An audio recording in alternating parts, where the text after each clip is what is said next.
Magandang umaga, Bagong Pilipinas. Narito ang Police News Express sa oras na ito. Nasagip ng mga pulisya ang 74 na babae na pinaghihinalaang biktima umano ng human trafficking sa isinagawang raid sa isang nightclub sa Quezon City. Ayon kay Police Brigadier General Rodrigo Maranan, Director Quezon City Police District, isinagawa ang nasabing operasyon sa nightclub sa kahabaan ng Imperial Street sa E. Rodriguez, kung saan 6 na tao ang inaresto ng mga pulis na pinaghihinalaang nagsisilbing Operation Manager, Receptionist at Guest Relations Officer.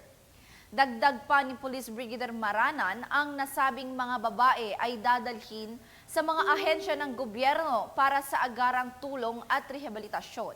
Tiniyak din ng pulisya na patuloy nilang papaigtingin ang kanilang kampanya laban sa human trafficking upang masigurong ligtas ang mga mamamayan sa ganitong klase ng krimen. Ang matagumpay na operasyon na ito ay bunga ng masusing investigasyon at koordinasyon ng iba't ibang unit ng pulisya. Patuloy ang investigasyon upang matukoy ang iba pang mga individual na sangkot sa iligal na aktibidad na ito. Para sa iba pang napapanahong balitang pampulisya, laging tumutok sa Police News Network, alagad ng batas, tagataguyod ng Balitang Pulis.